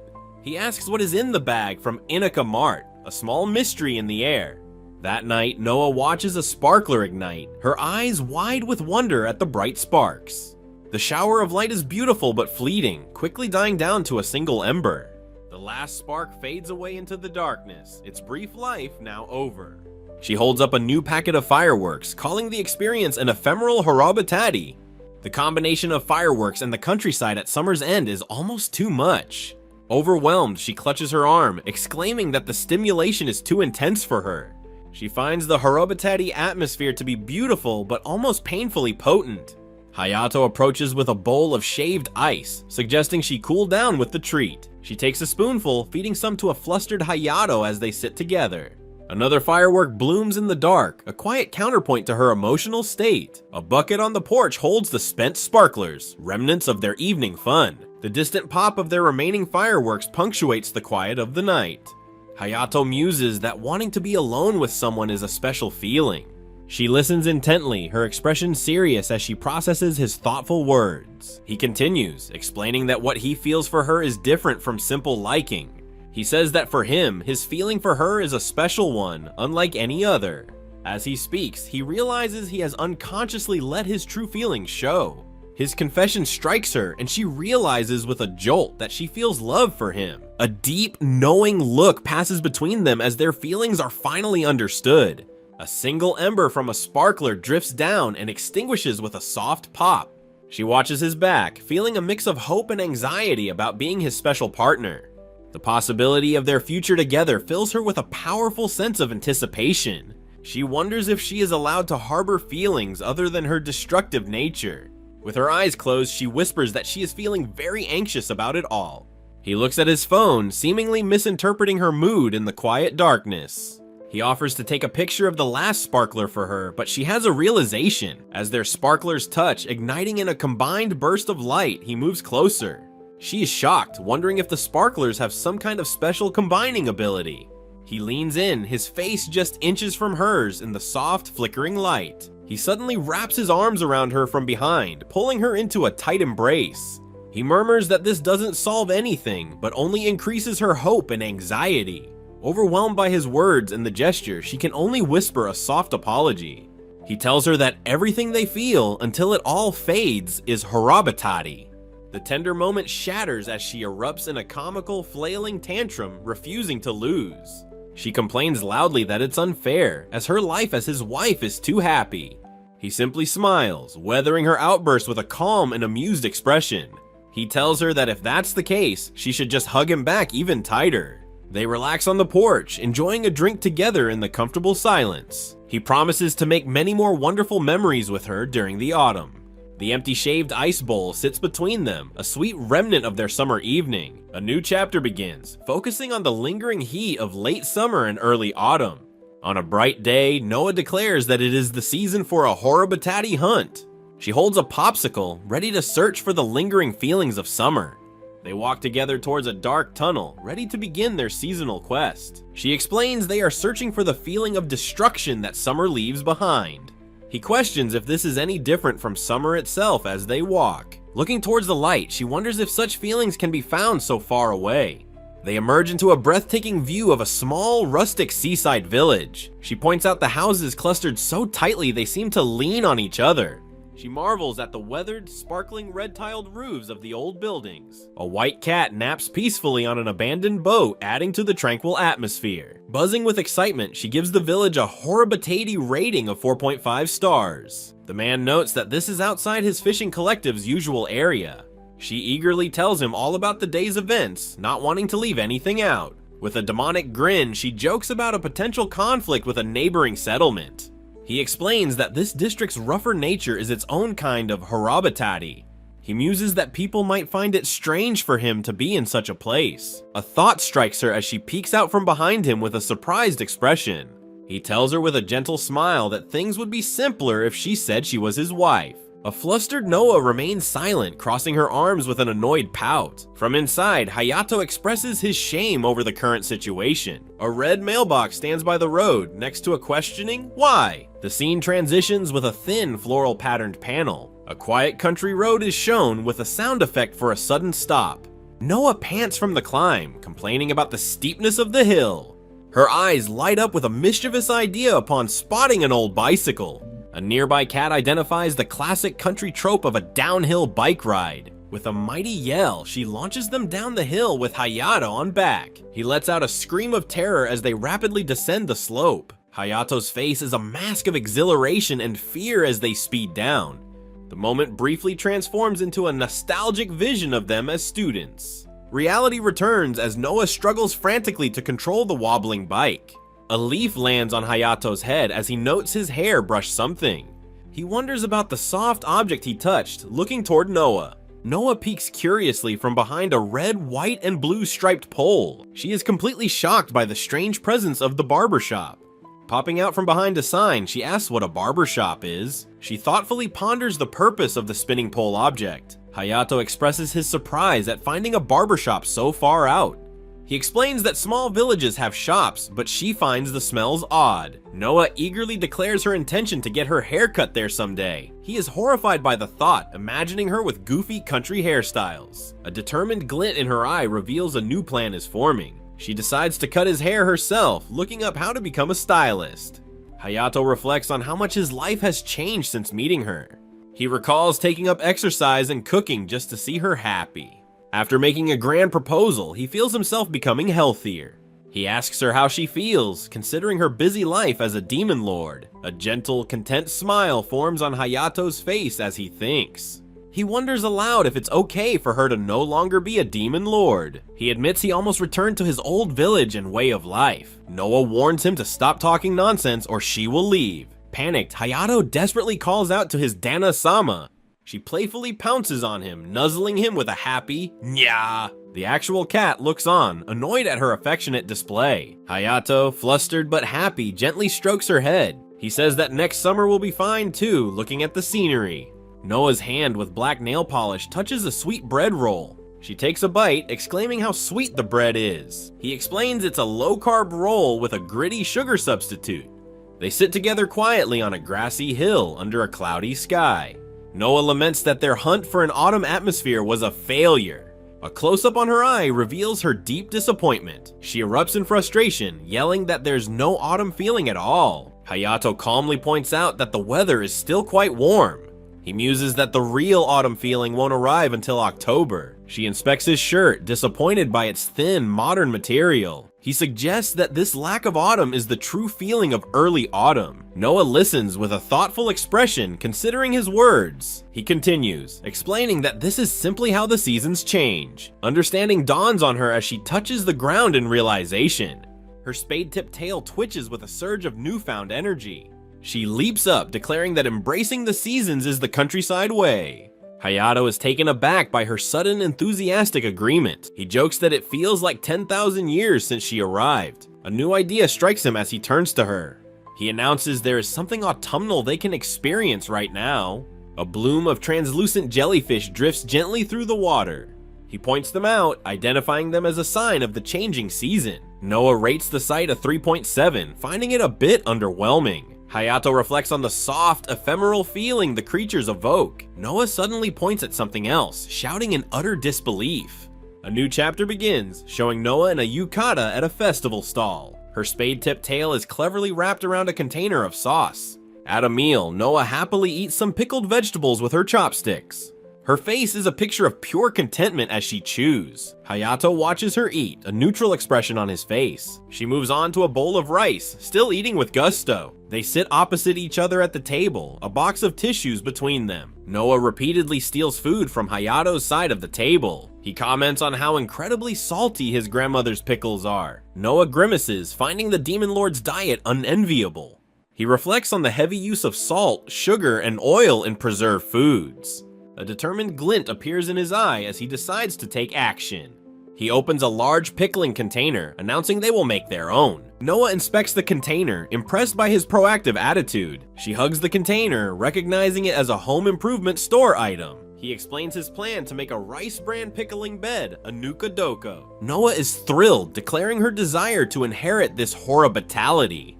He begins mixing cucumbers, carrots, and eggplants into the rice bran.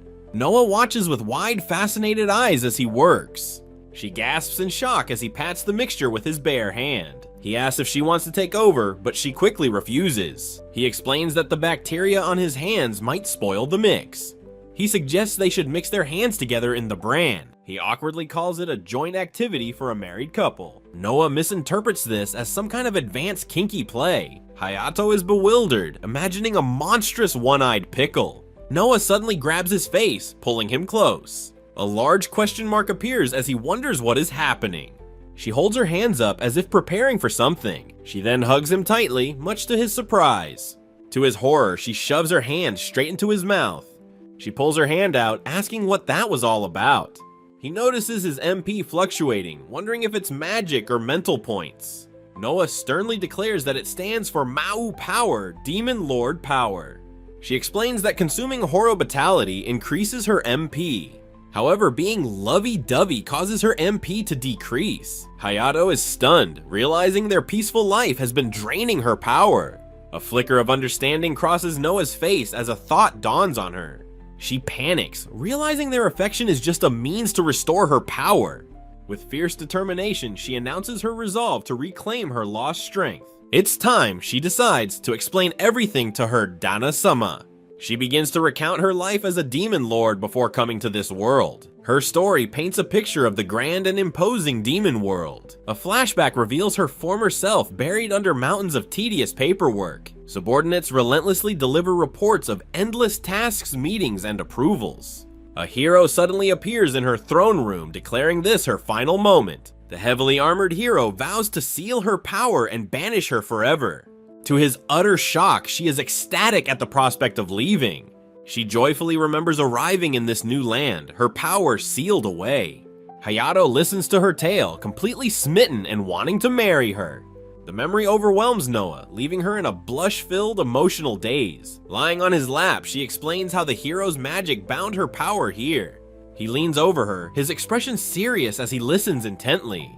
He whispers that he's actually grateful to the hero for bringing her to him.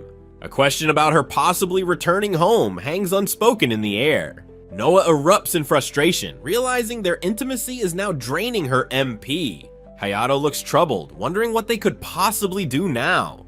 Seeking a solution, he brings her to a desolate, abandoned playground. Tall weeds grow through old, discarded tires half buried in the ground. A faded "keep out" sign hangs loosely from a rusty metal post. He explains that this abandoned park is the perfect place for her. Her true power, he clarifies, comes from things that are already in ruin. Her eye reflects a decaying spring rider as a look of understanding dawns. She ecstatically grabs a piece of rusty metal, marveling at its texture. Inhaling deeply, she notes the strong, metallic smell of decay around them. She rides the rusty spring rider with wild abandon, making it screech loudly. The nearby sandbox is completely overgrown, fully reclaimed by nature. A broken pole stands where a merry-go-round once spun with laughter. He realizes this is the true nature of a demon lord of ruin. Noah is left completely exhausted but spiritually energized by the experience. She happily reports that her energy has significantly recovered from the visit. He is stunned as she concludes they must now be lovey-dovey. His mind reels, trapped in the paradoxical logic of their relationship. In despair, he wonders how long this endless cycle will continue. Noah playfully reminds him this is the best way he can support her.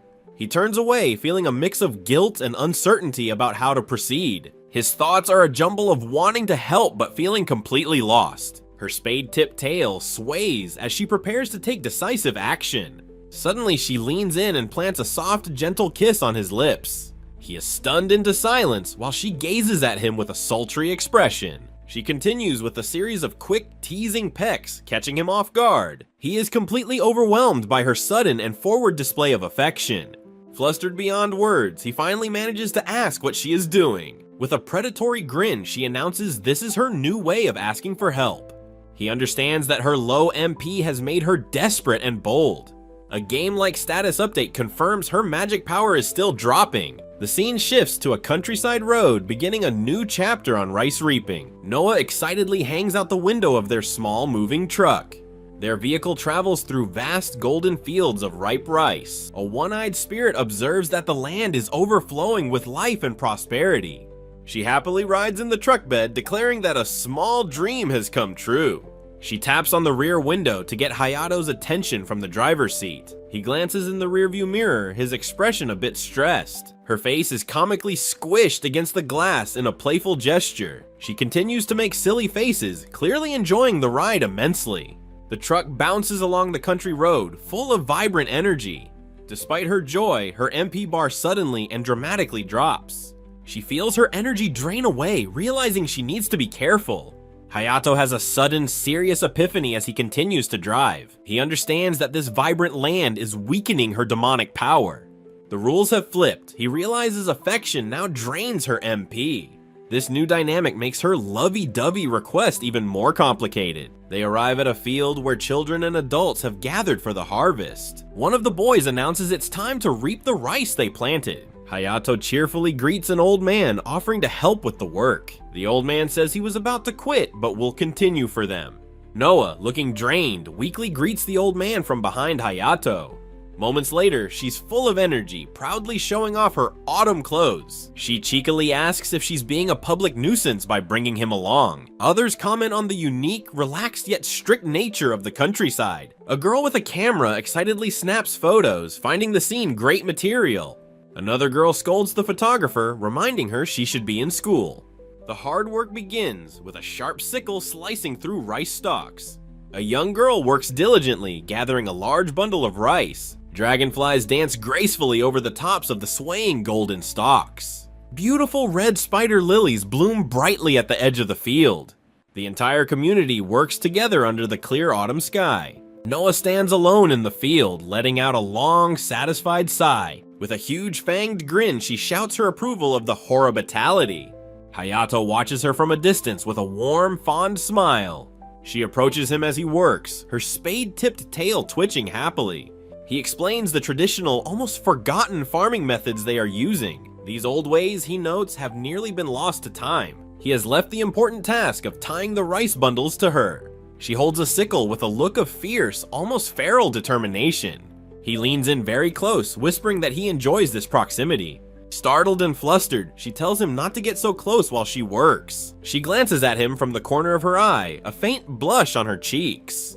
The local children gather around Hayato, looking up to him admiringly. He smiles warmly at them, the very picture of a beloved teacher. Seeing this, Noah's MP drops while her jealousy and arousal spike. He continues to interact warmly with the children, oblivious to her mood. Noah watches from the background, her irritation visibly growing. She appears behind him with a monstrous, jealous expression on her face. He finds her furiously stomping on rice stalks, which she claims is pleasant. He agrees with her, noting that it is indeed a nice feeling underfoot. He suddenly realizes her odd behavior is a direct result of her jealousy. Hayato panics, worrying that Noah's demon lord nature intensifies as her MP rises. He vividly recalls a past manifestation of her intimidating power. The thought of her becoming a haughty, sadistic demon girl is surprisingly appealing to him. Standing in the field, he reasons that her condition naturally fluctuates since she isn't human. He quietly resolves to simply stand back and watch over her. An older man, Ji-chan, calls everyone over for a well-deserved break from the harvest. He opens a large box presenting a bounty of freshly made onigiri to the group. A close-up reveals the fluffy, perfectly shaped rice balls nestled together. The old man announces the special filling is a local delicacy, akebi miso. The entire group, including Hayato and Noah, eagerly devours the delicious meal. While chewing, Hayato turns and addresses Noah with the formal title, Dana-sama. He then offers her an intimate bite from his own rice ball. A nervous sweat beads on Hayato's face as he makes the gesture. Noah has a shocking realization. Being affectionate now causes her MP to decrease. A terrifying monster made of twisted rice stalks erupts from the ground. Noah calmly places a finger near a shocked Ayumi's lips, silencing her. Ayumi and another girl can only stare in utter disbelief at the scene. The sudden chaos leaves Hayato completely stunned and speechless. Noah cheerfully explains her dark dragon familiar ate a small monster off her cheek. Hayato worries if her reawakening demonic instincts are too much for her to control. The small dragon familiar suddenly turns and bites down hard on her arm. She lets out a sharp cry of pain from the unexpected attack. Ayumi panics, telling them to stop their public flirting and calm down. Noah gently places her finger on Ayumi's lips, shushing her with a quiet command. She gives Ayumi a seductive, knowing look as she licks her own lips. With a confident wink, she declares this is how things will be, captivating Ayumi.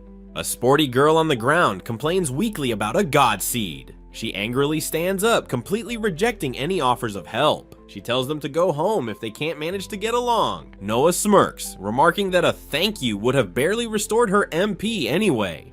The day's chaotic and intimate events begin to flood Noah's mind. She recalls a montage of their recent emotionally charged moments together. Overwhelmed by a wave of arousal and embarrassment, her mind races. Hayato calls out to her as she stands with her back turned to him. He approaches, asking what's wrong as she seems incredibly flustered. With a sudden goodbye, she dives headfirst into a large haystack. The scene shifts to the quiet traditional roofline of their home. A steamy, full bathtub waits in a tiled bathroom. Hayato soaks alone in the water, worrying about Noah's fluctuating MP.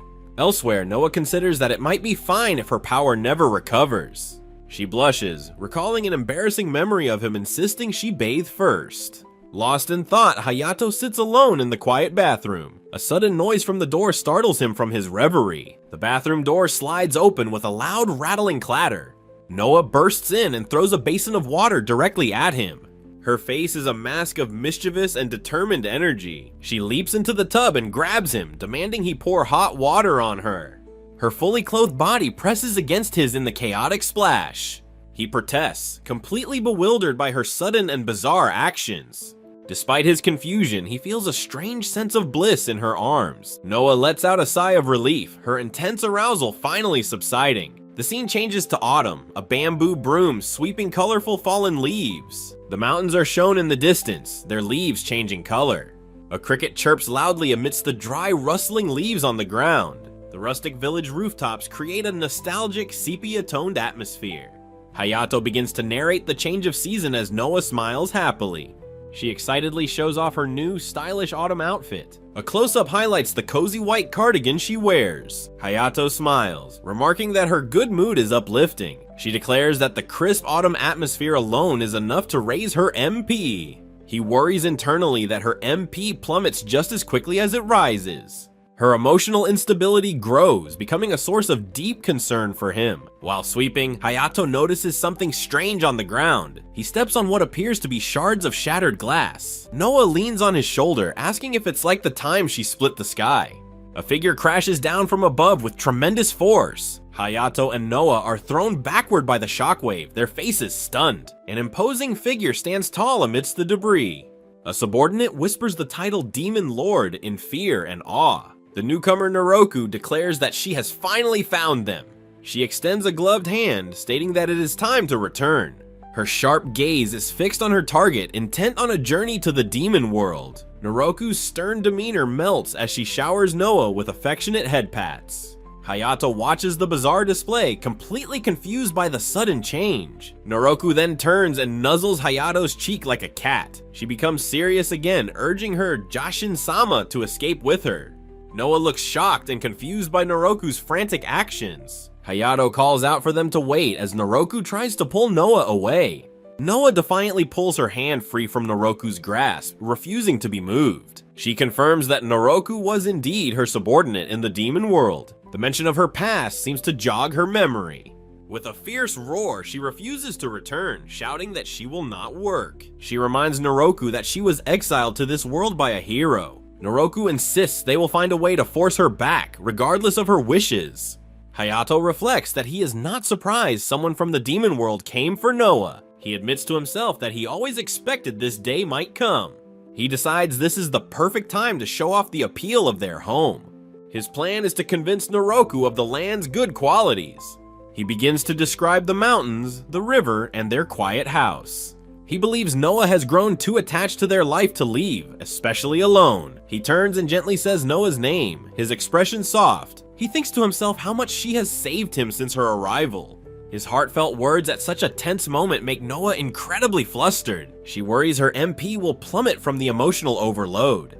Noroku fumes, shouting that she has finally caught up to them. She confronts Hayato directly, calling him out with a sharp tone. She declares this land a lie and a dangerous place for the Demon Lord. She reveals she has been observing them for several days before making contact. A flashback shows her cautious arrival at the house, heralded by a sound effect. She had stood outside, wondering if she should remain hidden from view. A mysterious gloved hand quietly slides open the door to a country home. Inside, Noroku is shocked to find the house unlocked and seemingly deserted. Noah's voice explains the countryside's tranquility is proof of her soothed spirit. An old woman suddenly appears asking Noroku for her name. Hiding in the grass, Noroku confirms she has found Noah. The woman cheerfully thrusts a heavy bag of sweet potatoes at Noroku. With overwhelming force, she insists that Noroku must stay for tea. Noroku grows suspicious, believing this kindness is a strange, disarming ploy. She is stunned by the sight of a massive feast, not just tea. Feeling completely outmatched, she succumbs to the powerful countryside hospitality. Noroku tries to pull Noah away, but Hayato insists he prefers this life. She then reveals that she made a promise. Her duty, she explains, is to witness the final days of this land. Hayato asks what she means by watching its destruction. Noah looks on, confused by the sudden and serious turn of events. Showing her sharp fangs, she expresses her deep embarrassment. She is utterly mortified by Hayato's casual mention of their marriage. The subordinate, shocked, asks her what is happening. Grabbing the subordinate, Noroku demands an explanation for the chaos. Overwhelmed by the situation, Noah collapses from the emotional overload. All three of them stand frozen in a tense and confusing standoff. Hayato firmly states that Noah has been his wife from the very beginning. He questions if Noroku intends to interfere with the Demon Lord's companion. Noroku repeats the word companion, looking utterly bewildered. He corrects her emphatically, clarifying that he said wife. The absurdity of the claim makes Noroku burst into derisive laughter. She calls his declaration a disrespectful joke worthy of beheading. Looking down, Noah blushes furiously from his public confession. Her emotional state becomes critical, reaching its absolute breaking point. From sheer embarrassment, she unleashes a massive wave of emotional energy. Hayato stands dazed, thinking he won, surrounded by the unconscious demons. Later, Noroku awakens to the comforting, smoky scent of something cooking. She is startled and disoriented, her face a mask of confusion. Noah's subordinate informs her that the Demon Lord is waiting. She is then told that the food is ready. The source of the aroma is a perfectly roasted sweet potato. Hayato apologizes for using the subordinate, but Noah happily allows it. Another girl savors the potato, exclaiming over its wonderful smoky fragrance. The subordinate proudly offers a piece directly to Noroku. With a curious expression, Noroku observes the simple offering. She takes a thoughtful, delicate bite of the warm food. Her verdict is delivered flatly. It is just a potato. A blindfolded girl suggests its very simplicity is what makes it so good. Standing alone, Noroku lets out a soft sound of contented agreement. Later, bound in ropes, she struggles and vows she will return. Glaring at Hayato, she refuses to ever acknowledge him. Noah calls out, confused by Noroku's sudden and dramatic departure. In a baffling turn, Noah impulsively plants a kiss on Hayato's cheek. The sheer force of the emotional display sends Noroku reeling back. Noah clings to Hayato, demanding another kiss as her MP plummets. The smoldering bonfire signifies a new, anxious element in their lives.